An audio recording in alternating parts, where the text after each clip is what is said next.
Hi, welcome to Foreigner in the Philippines. We're really trying to get back into our stride, and we've got pretty well 3 houses on the go now, trying to get, well, as many.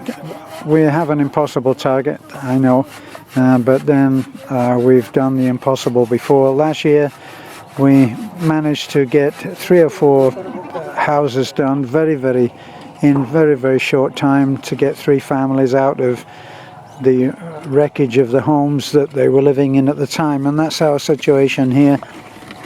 And you've seen the little house that was by the road, that everybody thought that's where we were going to be doing that house, but that's not how it's going to be.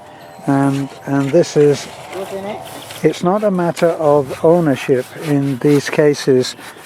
It probably is more a case of where they're allowed to build, and that's what's happening here. They're going to be allowed to build here. It's very isolated. Over there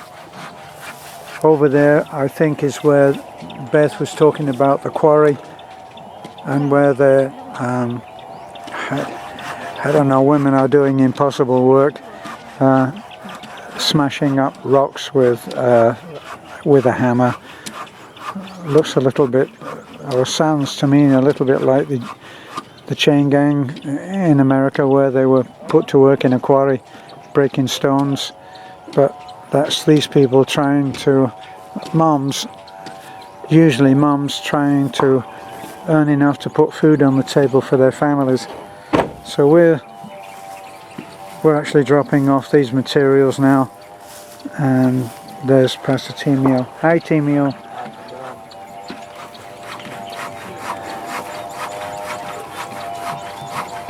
So what happens, Beth?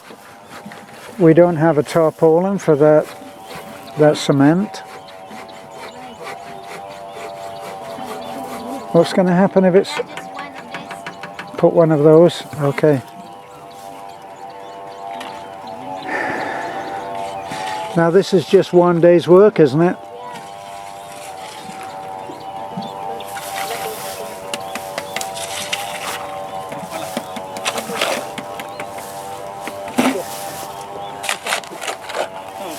This is a fact of life for life here in Bihal anyway. The motorcycle is king. You can see various kinds of motorcycles. That's a normal one there that you see towing a tricycle. There's an off-road dirt bike. And then this one is the one that's the most common, and it's regarded as being like a scooter. Even that one there, look. These are the scooters. They're not the best for this kind of access work to these sites. If it really starts to get muddy, you can see how close. You see how close the mudguard is to the wheel. Whereas on that one they've actually done, well, it seems to me that they've done a little customizing work. I believe that's Timio's back there, and there's another bike up at the back. And you can see them using the sheet metal, put it around the posts, the pillars, and then filled with concrete, and that will be done on every one.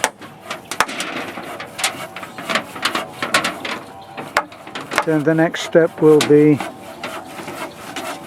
to do the hollow block.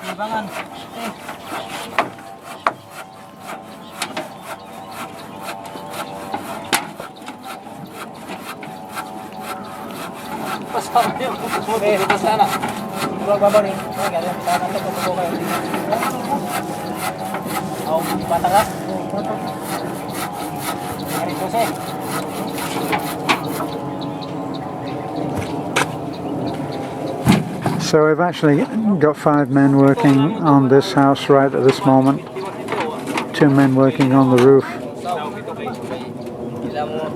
1 man actually handing stuff up to them, as well as doing the concrete pillars there.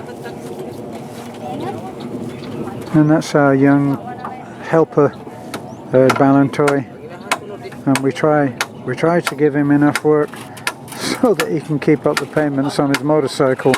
At the moment, that seems to be the main thing. He's mixing the concrete there, putting it into a bucket, then it's carried to where they're going to use it. I love it, always laughing, always joking, always a smile.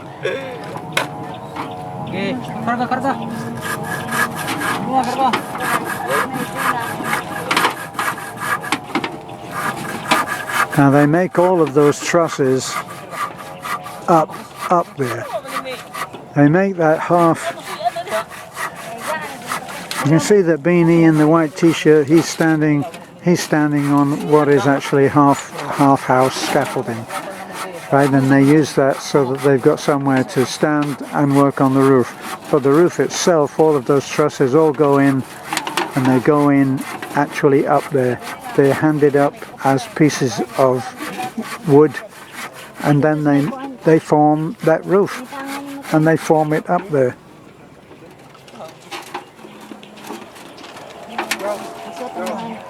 And you can see there that piece on the end, the one that's in center screen right now, that's obviously too long. It will be sewn, as you can see there, right on the apex. They're sewing it to fit. It's not the way that things will be done in the West, where they would make up the truss. They make up the truss and they would hold the truss up completed, and then it would all be put together. But what we have here is we have definitely the old-fashioned way to do it, and all of those timbers are strong enough so that the gaps are quite big. Trusses, when they're made up now, they're made up of quite thin material in the States and in the UK, as to my knowledge, and they hold them up, and they are comparatively flimsy compared to this. But what they do is, instead of having, say, two major apex shapes there, instead of having just 3 for the whole house, they would have maybe 10 or 12, 15. So thinner, weaker, more numerous. That's where they would get the strength.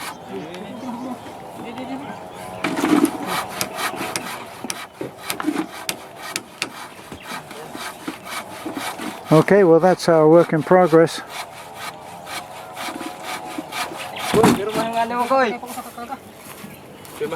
And there they are, they're signing for their pay. Since we have our non-profit, everything has to be signed for, everything has to be written to keep it in order as per DSWD and I imagine BIR regulations, so that we have a record of every single thing that goes out, every single thing that goes in, and everything is in order.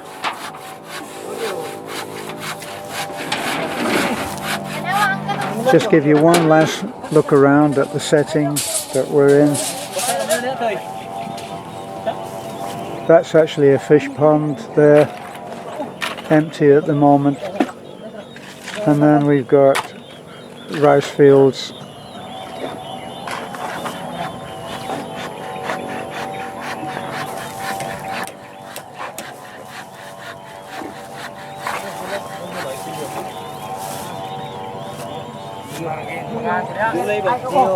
And you can see right over in the distance there, you can see one of their big trucks, one of the trucks that's bringing up the gravel that's been broken up.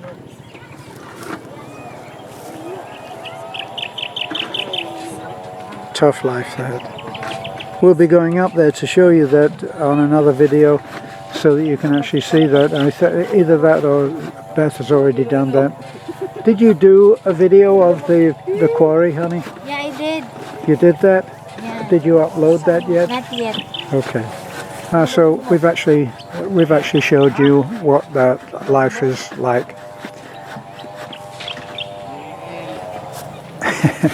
There's a lady carrying something or other, I'm not quite sure what. Ah,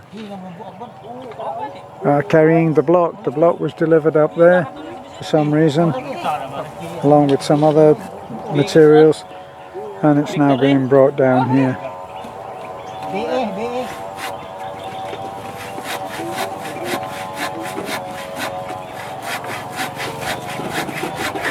Okay. This is Foreigner in the Philippines. Bye for now.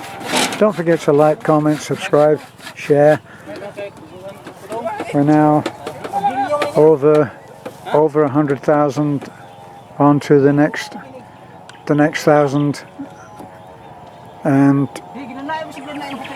we'd like to really get ramped up so that we can make our goal of 50 houses, 50 families rehoused, and we'd like to do that before Christmas. What a gift for people who are in such poor housing at the moment. Bye for now.